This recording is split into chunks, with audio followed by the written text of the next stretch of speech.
Welcome to the History of the Netherlands, where we explore the events and characters that, over time, have transformed a swamp into an amazing modern marvel.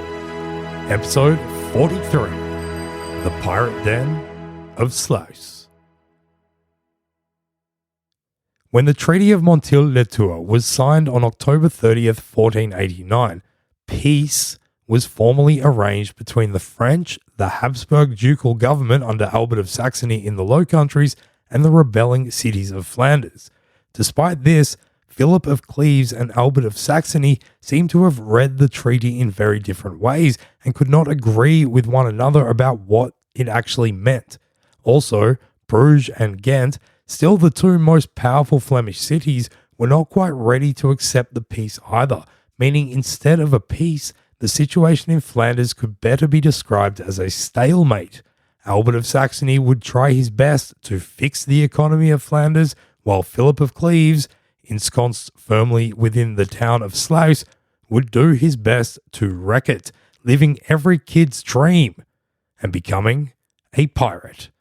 This continuing unrest in Flanders would directly lead to an outburst of violence in Holland, where finally, after 150 years of on-again, off-again conflict, the so-called Hook and Cod wars would come to an end.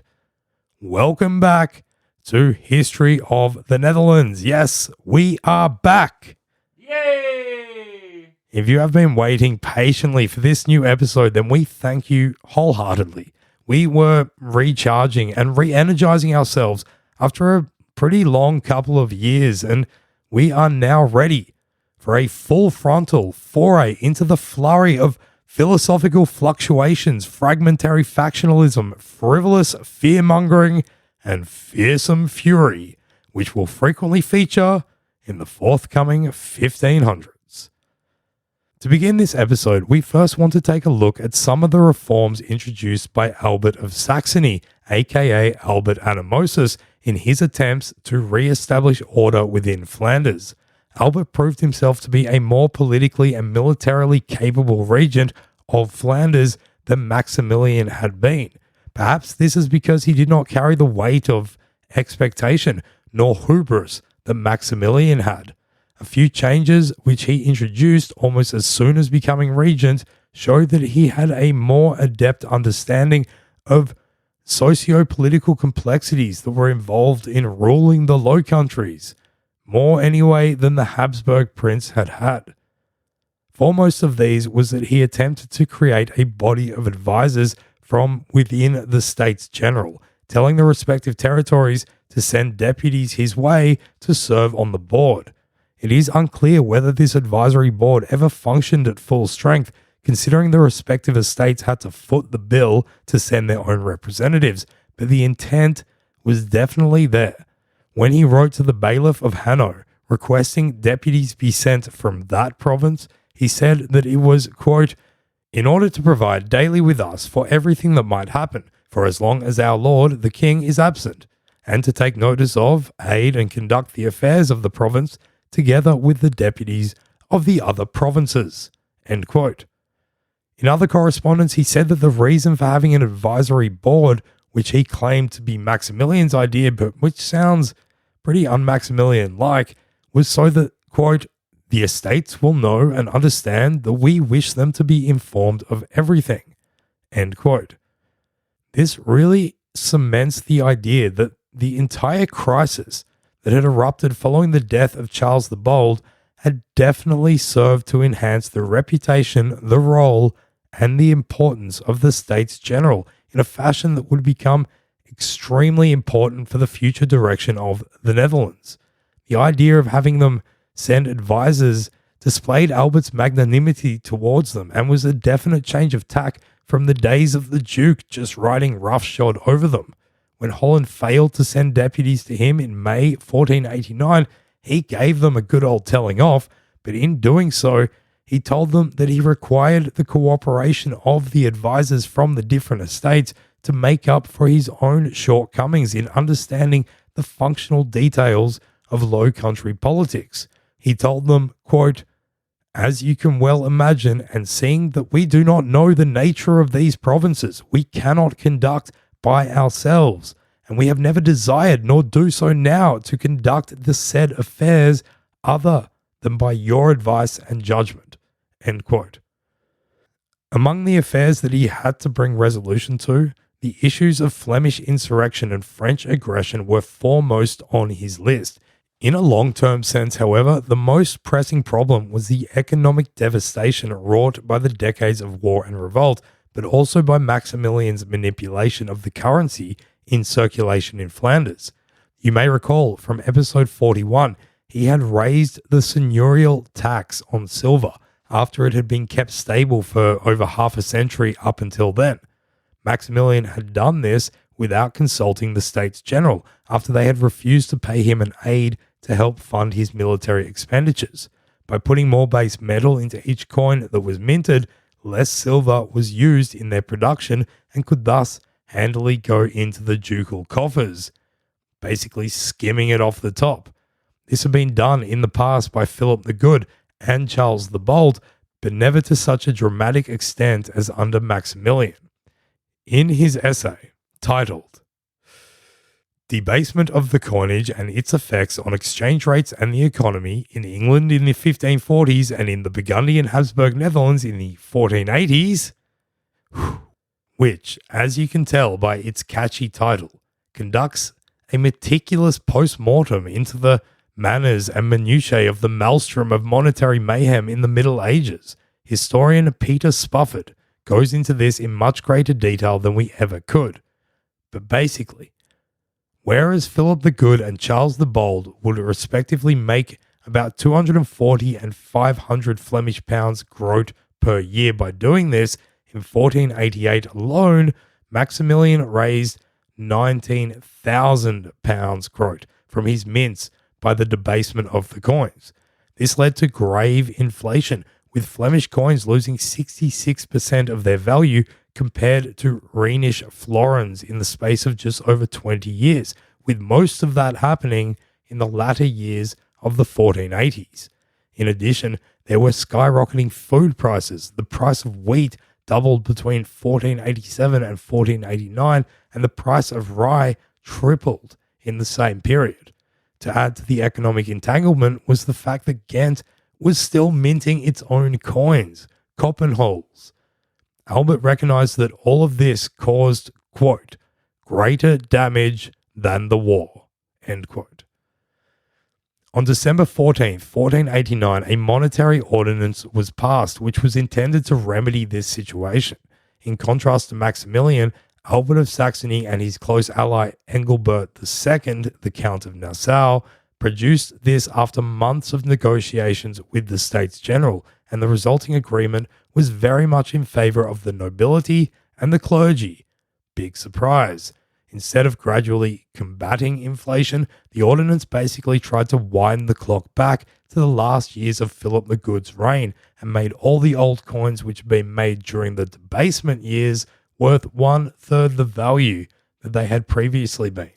As Peter Spufford writes, quote, "The accompanying regulations dealt with the valuation of debts and obligations incurred at various dates during the debasement period since St. John's Day in 1487, but lumped together all obligations entered into before that date, even though the coinage had been changed a number of times between 1467 and June 1487.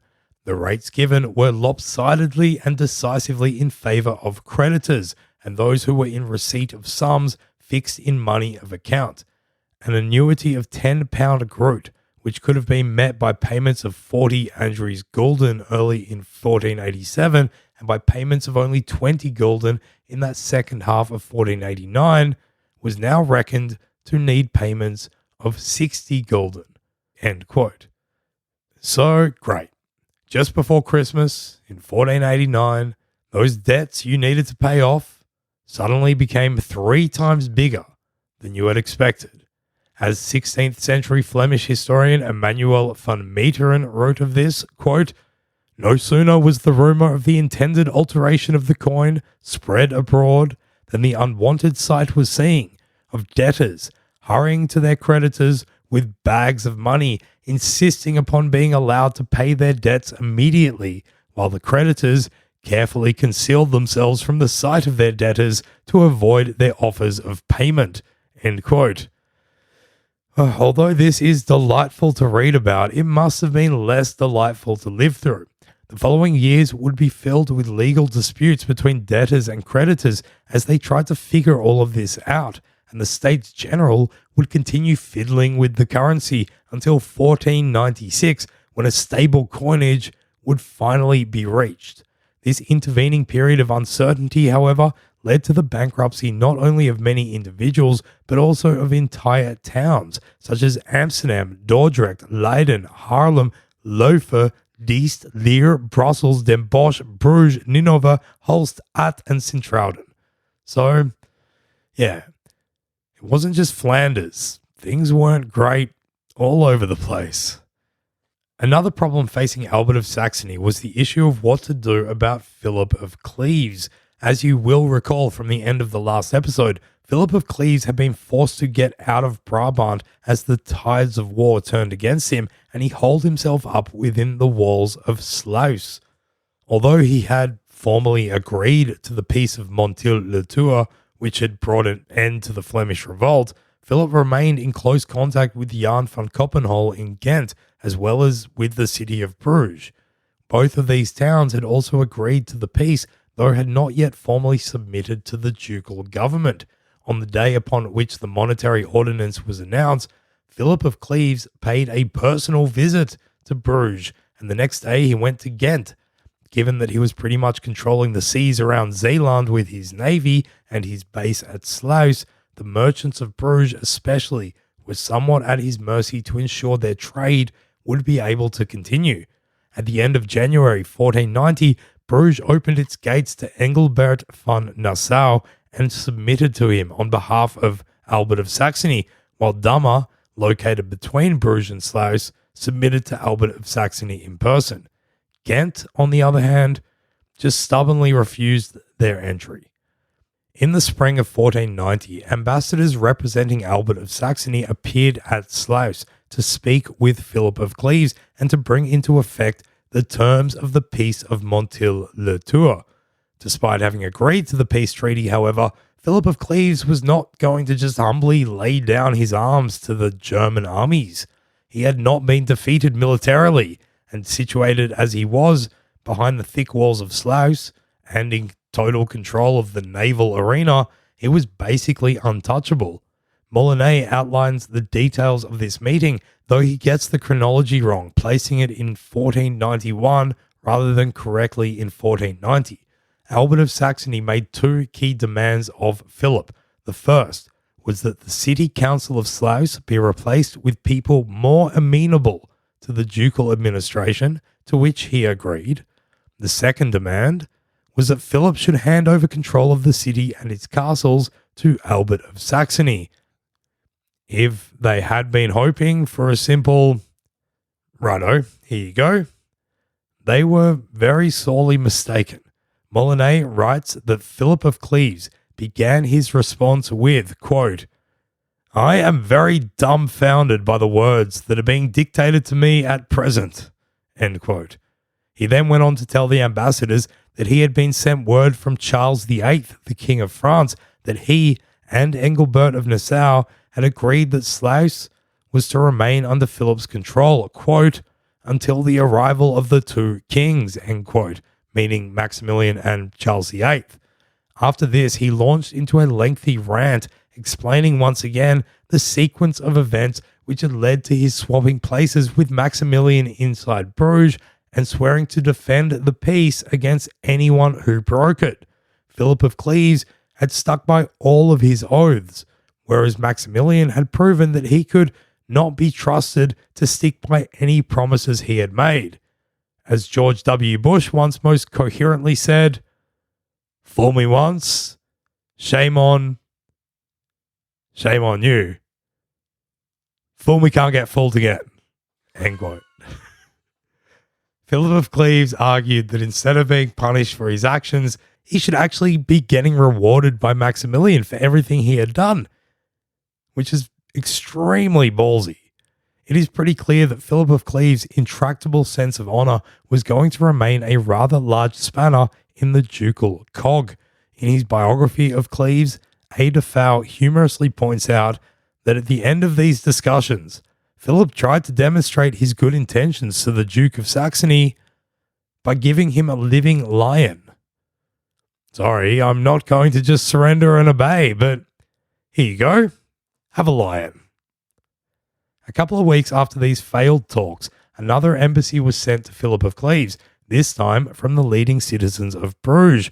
They too tried in vain to get Cleves to depart from Sluis, but the stubborn nobleman continued to stand his ground for much the same reasons as outlined before. He wanted to be ensured of the lands and titles, most importantly control of Sluis, that he had held before the conflict with Maximilian had begun, and he wanted to be guaranteed payments which he was owed due to these titles. The merchants of Bruges now found themselves in the unenviable position of being stuck between a rock, which is to say Philip of Cleves' obstinance, and a hard place, being once again under the control of the Habsburg ducal government. As Joey Spikers writes in his essay on this topic, quote, "In the following months, Philip's garrison at Sluis and that of Albert of Saxony at Dummer ensured that, whichever side the city was on, its connection to the international waterways was hampered." End quote. With its trade strangled by opposing hostile forces, Bruges was in a lose-lose situation, which would make it very difficult for them to keep the peace treaty which they had only just agreed to. But considering that this whole conflict had begun when they opportunistically kidnapped the king of the Romans, Maximilian, and that Philip of Cleves had done them quite the solid by subbing himself in to defend them, it's difficult to feel particularly sorry for the power brokers of Bruges at this stage. After several more failed rounds of negotiation attempts, Philip of Cleves became convinced that diplomacy was useless, and instead he decided to turn to violence. On the 12th of June 1490, he sent a messenger to Ghent to issue a feta brief to Adrian Verlaine, the Lord of Rassegem. We mentioned feta briefen in episode 39. This was basically a letter that one knight or city would send to another, renouncing peace between them and telling them to expect imminent violence. Philip was irate about Rassegem's involvement in the negotiations of the Treaty of Montils-lez-Tours. Rassegem had been intimately involved in the rebellion against Maximilian in Ghent, and Philip of Cleves had fully expected that Rassegem would defend his interests in Tours. All of a sudden, however, Rassegem had begun pushing for peace with the Archduke. Philip believed that Rassegem had been bribed by Maximilian to jump ship and accused him of doing everything he could to be a hindrance to Philip's claims and honour, and having done the opposite of all that he had promised to do. Philip even suggested that Rassegem had been involved in an assassination plot against him. In Philip's eyes, Adrian Verlaine was, to put it simply, a traitor, and in this letter he wrote that, quote, "Henceforth he beware of himself and of his own, for where he could find him, he would kill him." End quote. The messenger passed this letter to Rassegem at the Ghent town hall, in front of the bailiffs and the alderman of Ghent, as well as Engelbert of Nassau's secretary. Rassegem is said to have read the letter thoroughly, then openly questioned whether Philip of Cleves would actually have the temerity to follow through with this plan. With the benefit of our kind of hindsight, it seems pretty strange to question the conviction of a man like Philip of Cleves, who had shown pretty convincingly over the last year that he was, if nothing else, a man of his word. The messenger is said to have replied that, quote, "His master was not in the habit of threatening people if he didn't mean it," end quote. Which is a very 15th century way of saying, what do you reckon? Probably somewhat perturbed by this response, Rassegem departed Ghent that evening under the protection of a bodyguard of 14 soldiers, and he headed back to his castle. This was not a bad call, but on the way, they were confronted by a group of 8 of Philip of Cleves' men who had been told by the Lord of Sluis that if they failed to carry out his plan, they were to never appear before him again. Rasikim's bodyguards decided that the only bodies they actually wanted to guard were their own and ran away, leaving Adrian Filane, the Lord of Rasikim, to have 17 vengeful holes poked into his body. Then, with a true sense of chivalric theatre, his attackers draped his body in black velvet and left it outside of his wife's house in Ghent, illuminated by 8 torches, courtesy of Philip of Cleves. And to think that only a few hours earlier, Rasikim had legitimately asked whether the Lord of Sluis was a man of his word. From this point, Philip of Cleves decided to wage a piratical war along the coast of Flanders. He issued letters of marque, which are basically instructions for people to fill their boots pirating against any hostile ship. These he sent to a bunch of Danish warships which he had brought into his service. Very quickly, the waters around Flanders became inhospitable to any and every vessel that wasn't under the protection of Philip. Any goods which were on their way to Flanders would be captured by roving pirates, brought to Sluis, and then put up for sale there. This war made Philip of Cleves a lot of money, but it also made him a lot of enemies up and down the North Sea coast, as he greatly disrupted the flow of trade goods upon which the economies of the whole area depended. The only way skippers could ensure that they would not fall victim to the pirates was to sail under the escort of Philip of Cleves' own navy or that of Frans van Brederode, the young Hook nobleman who Philip had named as the Stadhouder of Holland. Speaking of skippers, that brings us to Bet You Didn't Know That Was Dutch. Well, that being said, if you didn't realize this was Dutch, perhaps you should have, because boats and Holland are pretty synonymous with one another. The English word skipper comes from the Middle Dutch word skipper, meaning a person who controls a ship. In fact, there's a beloved and adorable Dutch children's game that involves singing a song, which very easily could be about this period of Philip of Cleves' career. It goes,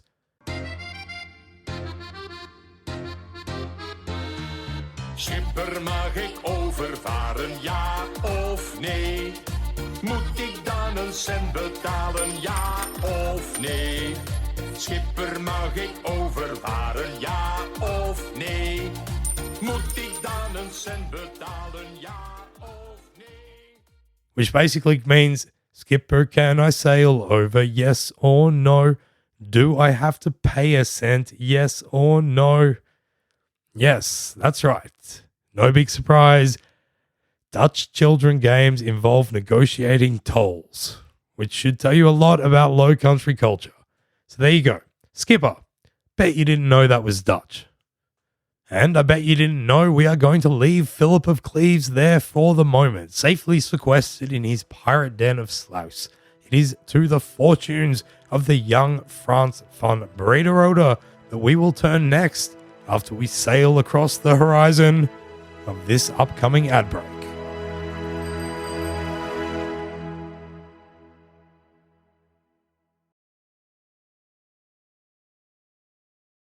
Welkom terug. Welcome back. We spoke about Frans van Brederode last episode when we were discussing the Hook and Cod conflict, which had reignited in Holland and Zeeland. We skipped through this story quite a bit last episode as we were more concerned with Philip of Cleves, so let's go back a bit and fill in a few of the gaps that we left behind. A lot of the details known about this conflict come from the writing of Cornelis van Alkemade, an 18th century historian who wrote a book, the title of which translates to Rotterdam Heroics under the city guardianship of the young Sir Frans van Brederode. In November and December of 1488, Rotterdam and Voorde were both captured by different and only loosely aligned groups of Hook partisans. Voorde was captured by Jan van Montfort of Utrecht Civil War fame. Rotterdam was taken by a group of Hook partisans who had sailed to Holland from Sluis, with the young noble Frans van Brederode at their head. From Rotterdam, they set about trying to bring more cities, towns, and villages under their control. This included setting fire to the towns of Schoonhoven and Delfshaven, which left the citizens of those towns incredibly annoyed by the way, a state of being that would come back to bite the Hook rebels in the backside.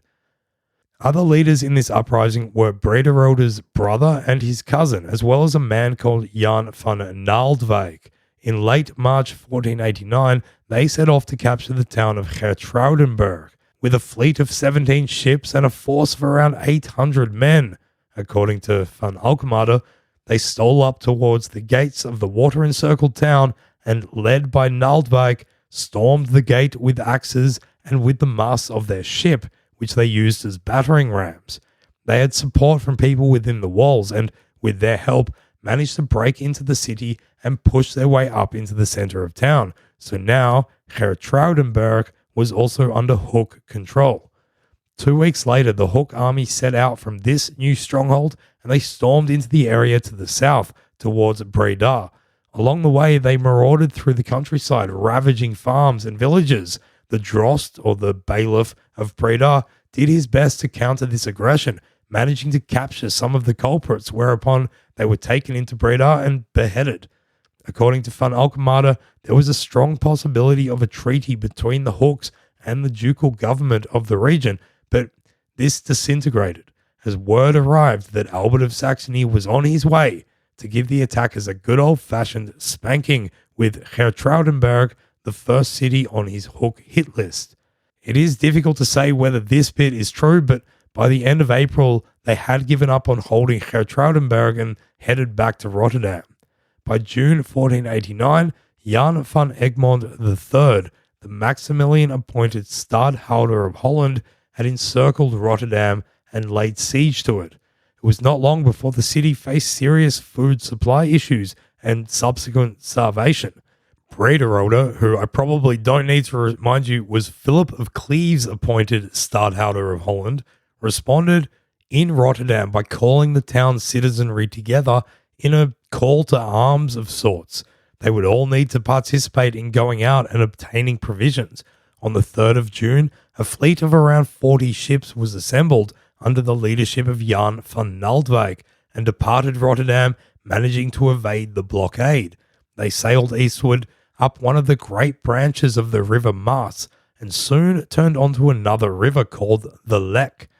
Where they did this, by the way, is right next to a polder that had recently acquired the name Kinderdijk, which will one day be globally famous and far, far more renowned than the events that are about to unfold in our story. Anyway, by the early light of the next morning, they had arrived near the town with the delicious-sounding name Lekkerkerk. This they intended to raid. However, their departure had been noted by their Cod enemies, who controlled most of the towns and had the backing of the government. Word quickly spread between towns like Gouda and Dordrecht, Schiedam and Schoonhaven, all of which contributed towards a fleet of their own. This armada then set out at around 2 o'clock in the morning, following Van Naaldwijk and his Hook navy up the River Lek. They came into each other's vicinity between Lekkerkerk and the town on the opposite bank called Streefkerk, and the Cod navy introduced themselves when one of their 6 warships rammed into a 40-man rowed vessel, sinking it and dooming its men to a drowned demise. Several hours of fighting soon saw the Hooks walking down Struggle Street, or more in line with the context of this story, floating down the River of Regret. The wind was blowing them northeast towards the town of Schoonhoven, which, as mentioned, they had set fire to the previous year.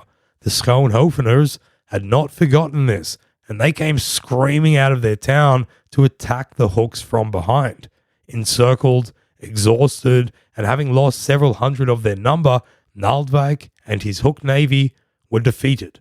He managed to escape along with several hundred others, and they found refuge in one of the few remaining Hook strongholds, the town of Montfort, before they could make their way to sneak back into Rotterdam. Inside Rotterdam, the food situation was now so dire that another attempt had to be hastily arranged to resupply the starving city. Late at night on June 17th, 1489, Jan van Naaldwijk set off with another fleet with 1,200 men, heading for the Hollandse IJssel River, heading northeast from the blockaded city. They met secretly with a force of men from Voorde, who provided them with much-needed foodstuffs. On the way back, however, just near the town of Moordrecht, they were met with an even more secretly hidden and much larger cod and ducal navy supported by Austrian mercenaries. They had somehow got the inside tip that this food retrieval mission was underway, and they managed to set up a devastating ambush, suddenly appearing out of haystacks and barns and houses and completely catching the Hooks by surprise. The resulting battle lasted around 5 hours and was a truly terrible defeat for the Hooks. A bunch of their leaders were killed, Jan van Naaldwijk was captured, and only about 300 of the 1,200 original managed to return to Rotterdam. The news of their defeat ended whatever slim chance Frans van Brederode had of keeping the fighting spirit alive in Rotterdam. On the 23rd of June, Brederode and the remaining Hooks were permitted by Jan van Egmont III to leave the city, so long as they left, quote, all the necessities of war behind, end quote. So it was that last episode we saw Brederode limp off with a sad and hungry little fleet to Sluis in June 1489, where Philip of Cleves provided him succor, allowing the defeated Hook partisans to lick their wounds and regroup. Okay, so with that little explanatory diversion out of the way, let's get back to where we are now in the Philip of Cleves story and how all of this ties together. Having refreshed and recharged under Philip's protection in Sluis, Frans van Brederode was now right in the center of the pirating action. His ships spent the best part of a year just roaming around the seas of Holland and Zeeland, terrorizing any other vessel they found and escorting them, voluntarily or not, to the Pirate Den of Sluis. This was, like we said earlier, having dire consequences for the city of Bruges. No matter which side of the conflict between Philip of Cleves and the ducal forces Bruges chose to be on, their access to the sea was doomed.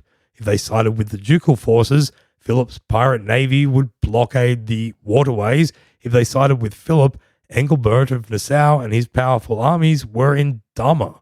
Remember that Damme is right between Sluis and Bruges, so this also meant Bruges would be cut off from all the sources of its riches and its markets. There was also rising discontent within the city as food prices had gone through the roof. Supplies were running low and incomes within the city had plummeted due to the already existing economic hardships now exacerbated by Bruges' blockaded position. In May of 1490, an embassy of Bruges' leading citizens departed desperately to the ducal court at Mechelen to plead with Albert of Saxony, asking him to remove the garrisons from Damme. In response, Albert of Saxony remained as obstinately defiant as Philip of Cleves, remarking that he would not take his armies out of Damme until Philip had evacuated from the two castles and town of Sluis. Albert of Saxony then further compounded their misery and regret for making this trip by demanding that Bruges implement the monetary reforms of 6 months ago, which remember had basically devalued the currency by 2/3. Oof. That plea for help backfired badly. Bruges then sent ambassadors, including their sheriff, to Sluis to try and negotiate an arrangement with Philip of Cleves to get supplies into the town, but along the way, they were arrested by Engelbert of Nassau's men from Damme. At this point, and this moment cannot be understated in the history of the Netherlands, there was so much discontent within the rank and file of Bruges' lower class that a bunch of aldermen and the cream of Bruges society, in fear for their life, decided that enough was enough, and they simply bailed. Forever. Bruges, now in the hands of all those discontent lower classes, found itself in a popular revolt against the Habsburg ducal government. Who could have seen that coming? And we are going to tell you all about it. But for now, we are going to resist every urge we have to talk about yet another Flemish revolt happening within the context of a still ongoing Flemish revolt that we're still talking about, and we're going to put Bruges to the side. But don't worry, we will get into it in the next episode. So with things heating up again, Frans van Brederode took a fleet of 38 ships out of Sluis and they sailed into the Zeeland Delta intent on continuing the hookish harrying of Holland and Zeeland. They raided the islands of Overflakke and Duiveland before threatening to attack Dordrecht. Jan van Egmont III, the stadholder of Holland, decided that he needed the big guns of the ducal army to help deal with this situation. In June, he was able to persuade Albert of Saxony to head into Holland with an army and put an end to the Hook uprising under Jan van Montfort, who had been causing all sorts of problems with his occupation of Voorde. Instead of targeting Voorde itself, however, Albert of Saxony intelligently decided that the better option was to go and lay siege to the town of Montfort, where Jan van Montfort's wife, Wilhelmina van Naaldwijk, defended the town. With Albert of Saxony back in Holland, Jan van Egmont now had the opportunity to assemble a fleet to go and put an end to Frans van Brederode for good. On the 23rd of July, Egmont and his larger navy were able to confront Brederode in the Brouwershaven Gat, a tight sea channel near the town of Brouwershaven. Despite bravely resisting the attack, Brederode's fleet was doomed when the tides dropped and 16 of their ships ran aground. They desperately tried to continue the fight on land, but Frans van Brederode was shot in the knee and captured. At this moment, any chance of this Hook uprising continuing with any success dissolved. Jan van Naaldwijk and 9 other ships were able to remain afloat, and they fled back to Sluis, where they would rock up on the 28th of July, 1490, in a dishevelled heap. As for Brederode, he and the other several hundred captives were taken to Dordrecht, where they were paraded through the streets while people threw abuse and detritus at them. He was then locked up in a tower called the Puttockstoren. There's an amazing painting that captures this scene that we'll put up on our website, of course, historyofthenetherlands.com. But tragically for this young nobleman, before he could be tried for his treason, Brederode succumbed to his injuries and died on the 11th of August, 1490. This turn of events was a slap in the face for Jan van Montfort and his Hook occupation of Voorde, which was now the last real Hook stronghold. According to Joey Spikers, after 4 months of siege, Montfort's hometown, which was being defended by his wife, was finally no longer able to hold out against Albert of Saxony, when an enterprising farmer, helping the ducal government, did the Dutchest thing possible and redirected the waters which fed into the town's moat, thereby draining it. With the fall of Montfort, and aware that there would be no further support, assistance, or reinforcements coming since the heavy loss at Brouwershaven and the end of that siege, Montfort surrendered to Albert of Saxony on the 24th of August 1490. Montfort was made to kneel before Albert, bareheaded, to beg forgiveness for his crimes. But once again, somehow, he was dealt with relatively leniently. Montfort dropped his claims to the title of Lord of Purmerend, which had been given to Jan van Egmont anyway, and which for him had sparked the entire conflict. He was, however, allowed to retain his ancestral lands. So, yeah, go figure. The Chronicle of Naaldwijk quotes the ceremony. Quote, "Lord, so far you have signed calling yourself the Castellan of Montfort. The city is now in our hands. We give it back to you. And from now on, sign Lord of Montfort." End quote. Despite being allowed to keep the city, however, Montfort was required to demolish its walls, and he couldn't rebuild them for a whole 10 years. He was also to have an army from Holland garrison the town with the permission of the Bishop of Utrecht, David of Burgundy, who he had tried to supplant years before. With all this, though, the Hook and Cod wars in Holland were finally done and dusted after nearly 150 years of on-again, off-again eruptions. Before we absolutely consign these conflicts to the chapters of the past, however, let's just have a recap of what they mean for the history of the Netherlands. Perhaps the most important lens to look at them through is, as historian Martin Leifer put it, that in the Hook and Cod wars, quote, "Contemporaries describe the conflicts as feuds of the nobility and not as a war," end quote. There had been several phases and major events throughout. The succession crisis of the 1340s between William V and his mother, the plight of Jacqueline of Bavaria in the 1410s, trying and failing to stave off the ambitions of her powerful cousin Philip the Good, Duke of Burgundy. There were the Utrecht Civil Wars from the 1450s and into the 1480s, and then this recent phase under the stewardship of Franz von Brederode and his allies. Each phase was different from the other, as they occurred over the course of a very transformative century and a half. The societies in this region changed drastically in those 150 odd years. The first version of the Hook and Cod Wars took place before the Black Death. And by the way, if you are looking for our episode on that occurrence, the beginning of the Hook and Cod Wars, then you are looking for episode 15, Fueling the Flames of Frisian Freedom. You won't find a lot of detail on the original struggle between William V and Margaret of Bavaria, behind whom the original factions first formed and came to be identified as Hook or Cod. In that episode, we dedicated a whole paragraph to it, having chosen rather to focus more on the plight of Frisians in their own comparable, correlated, and contemporary conflict.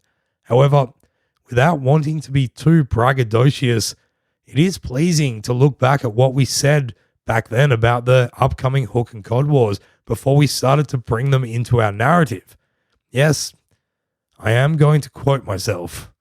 Quote, "The underlying issues that will fuel the Hook and Cod Wars are pretty much the same as what we saw cause the eruption of violence in Flanders, being the Battle of the Golden Spurs at the beginning of the 14th century. The forces of urbanization, growing trade wealth, and the demand of town citizens for rights had spread into Holland. Different groups and factions had emerged who would ally themselves with whatever other parties they saw as sharing their interests." End quote. We feel pretty comfortable sticking by that assessment and feel that it holds up for the entirety of these conflicts, even as the main players and their differing dynamics and levels of power change throughout. At the beginning of it, the Hooks were the establishment, and by the end, the Cods were the establishment. And towards the end of this conflict, many people in Holland had become completely fed up with the whole thing, definitely with the partisan identities of the factions. This is probably best illustrated by an ordinance of the Amsterdam City Council that they made on December 26th, 1481. This ordinance made it illegal for anyone to say, "Thou art a hook," or "Thou art a cod." We can only imagine how awful the political discussions must have been over Christmas dinners in Amsterdam 1481 for this to have been deemed necessary the next day. But despite this particular case, these identities still lingered in Hollandish culture for long afterwards, particularly in an expression used to describe an atmosphere of tension and conflict. If you are in a situation where things seem uncomfortable and on the verge of breaking into a fight, like Christmas dinner, then het gaat hooks en kabeljauws aan toe. It's about hooks and cods. So with that, we will leave this chapter of Dutch history behind, and for this episode, leave things where they sit. Philip of Cleves is the pirate prince of Sluis. Bruges is back in revolt. France still exists and so is therefore still an existential threat to everything. The English king, we haven't touched upon this, but he's just been sitting there keeping an eager eye on it all from across the channel, wondering where he's going to sell all his wool. And in Holland, even if the Hook and Cod conflict is apparently over, the underlying issues behind it, urban power dynamics, lingering feudal social structures, and the rise of mercantilism still very much remain with us. A lot of those issues will come to bear further north in Holland as the bread and cheese folk make their way onto the scene. But that, ladies and gentlemen and hooks and cods and everyone in between, is for another time and for another episode of History of the Netherlands. Thanks so much for listening to History of the Netherlands. This show would not be possible without the support of our amazing Patreon backers who kindly chucked some money in the tin that keeps this podcast running. If you want to become a signatory to our great privilege of Patreon, then go to patreon.com/history of the Netherlands, which is what these magnificently meritorious people have done. Petra, thank you so much, Petra. You are mighty. You are the one and only Petra. It makes me think of the mighty number 23. Thank you very much, Jimmy Jordan. Clay Carroll has signed up to the great privilege of Patreon, and you are now one of our beloved listeners and supporters. Thank you very much, Clary. Peter Funderglind, whose saint name, well, he's a saint in our eyes, but his official saint name would definitely be Peter the Glittering. Denver. That's it. Just the entirety of the city of Denver. Thank you. And then lastly for this week, David Baird. Humphrey B. Baird, tar very muchly. You are a star. And with that, we're done. Until next time, doei. Thanks for listening to History of the Netherlands. You can get detailed show notes at our website, historyofthenetherlands.com. From there, you'll be able to find other podcasts and projects that we've created. This is a production of Republic of Amsterdam Radio.